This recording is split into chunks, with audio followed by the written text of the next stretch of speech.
آج ہم اس شہر کی کہانی جانیں گے جو سلطنت عثمانیہ کا پہلا دارالحکومت بنا، یعنی برسا۔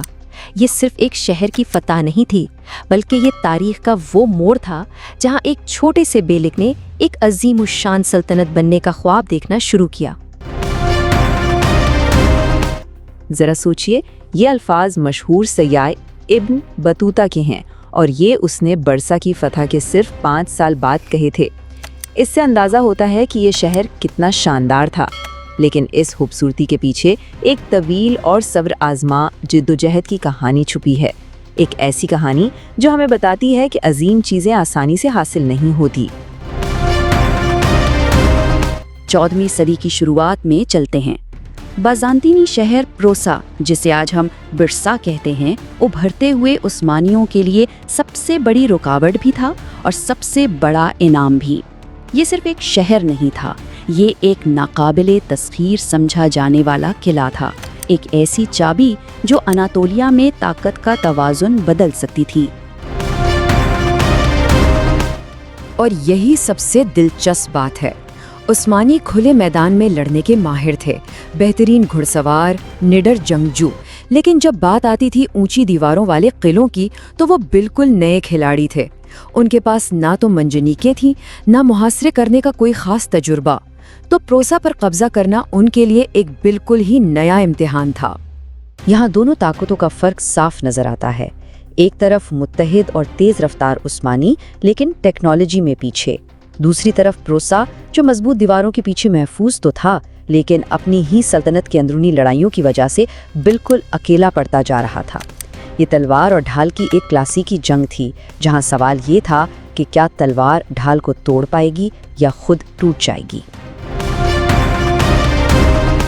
تو جب عثمانیوں نے دیکھا کہ وہ دیواریں توڑ نہیں سکتے تو انہوں نے ایک بالکل مختلف حکمت عملی اپنائی۔ انہوں نے شہر پر براہ راست حملہ کرنے کے بجائے اسے باہر کی دنیا سے مکمل طور پر کاٹ دینے کا فیصلہ کیا۔ یہ ایک طویل کھیل تھا، شکار کو تھکا کر، بھوکا مار کر قابو کرنے والا کھیل۔ یہ ٹائم لائن ہمیں اس محاصرے کی طوالت کا احساس دلاتی ہے۔ یہ کوئی چند مہینوں کی بات نہیں تھی، سالوں کا انتظار تھا۔ اور پھر 1321 میں ایک فیصلہ کن موڑ آیا۔ بازنطینی سلطنت خود خانہ جنگی کا شکار ہو گئی۔ اب پروسا کو قسطنطنیہ سے مدد ملنے کی کوئی امید باقی نہیں رہ گئی تھی، شہر کا مقدر طے ہو چکا تھا۔ جی ہاں، پورے 9 سال۔ ذرا تصور کریں، 9 سال تک ایک شہر کا محاصرہ جاری رکھنا۔ اس سے عثمانیوں کے عزم اور صبر کا پتہ چلتا ہے۔ انہوں نے یہ جنگ طاقت سے نہیں بلکہ وقت سے جیتی، شہر کو انتظار اور بھوک نے شکست دی۔ اس دور کے ایک مورخ لاؤنیکوس چالکوکونڈائلز کہ یہ الفاظ ہمیں بتاتے ہیں کہ عثمانیوں نے بازنطینی سلطنت کی اندرونی کمزوری کا کتنا زبردست فائدہ اٹھایا۔ جب ایک سلطنت اندر سے کھوکھلی ہو رہی ہو تو اس کے سرحدی قلعے خود بخود کمزور ہو جاتے ہیں۔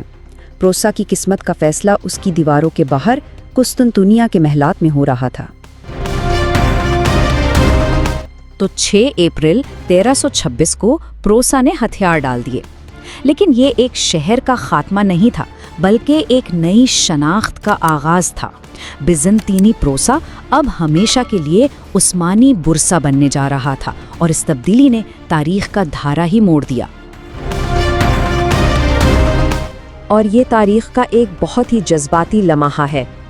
وہ شخص جس نے اس فتح کا خواب دیکھا، جس نے سالوں اس کے لیے جدوجہد کی، وہ اپنی آنکھوں سے اس خواب کو پورا ہوتے نہ دیکھ سکا۔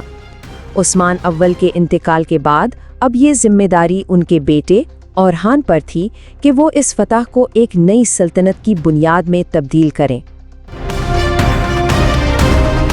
اورحان نے وقت ضائع نہیں کیا، انہوں نے فوراً برسا کو ایک حقیقی عثمانی دارالحکومت میں ڈھالنا شروع کر دیا۔ یہ صرف ایک فوجی قبضہ نہیں تھا بلکہ ایک تہذیبی تبدیلی تھی۔ نئی مساجد، مدرسے، لنگر خانے اور بازار تعمیر کیے گئے، جس سے برسا صرف ایک سیاسی مرکز ہی نہیں بلکہ علم اور تجارت کا گڑھ بھی بن گیا۔ برسا صرف پہلا سیاسی دارالحکومت ہی نہیں تھا بلکہ یہ عثمانی فن تعمیر کی جائے پیدائش بھی تھا۔ یہاں جو مساجد بنے انہوں نے بالکل نئے طرز تعمیر کو جنم دیا، جس میں سلجوقی اور بازنطینی فن کے اثرات مل کر ایک نئی شاندار شکل اختیار کر رہے تھے۔ یہ وہی انداز تھا جو آنے والی صدیوں تک عثمانی سلطنت کی پہچان بنا۔ تو آخر میں ہم کیا دیکھتے ہیں؟ برسا کی فتح محض ایک شہر پر قبضہ نہیں تھی، یہ ایک اعلان تھا، ایک چھوٹے سے قبیلے کے ایک عالمی طاقت بننے کے سفر کا پہلا اور سب سے اہم قدم۔ تقریباً 40 سال تک برسا سلطنت عثمانیہ کا دل اور دماغ رہا۔ یہ وہ جگہ تھی جہاں سلطنت کی بنیادیں رکھی گئیں، اس کے قانونی بنے اور اس کے مستقبل کا تعین ہوا۔ یہ وہ پہلی اینٹ تھی جس پر آنے والی 6 صدیوں کی عظیم الشان عمارت کھڑی کی جانی تھی۔ مورخ پال کے ڈیوس کی یہ الفاظ اس پوری کہانی کا نچوڑ ہیں۔ برسا کی فتح وہ لمحہ تھا جب عثمانی ایک علاقائی طاقت سے ایک ایسی سلطنت کے راستے پر چل پڑے جس نے دنیا کی تاریخ پر گہرے نقوش چھوڑے۔ اور آخر میں یہ سوال ہمارے لیے ہے، کیا عظیم سلطنتیں صرف تلوار کے زور پر بنتی ہیں، یا ان کی بنیاد میں صبر، دور اندیشی اور اپنی کمزوری کو اپنی سب سے بڑی طاقت میں بدلنے کا ہنر بھی شامل ہوتا ہے؟ برسا کی کہانی ہمیں یہی سوچنے پر مجبور کرتی ہے۔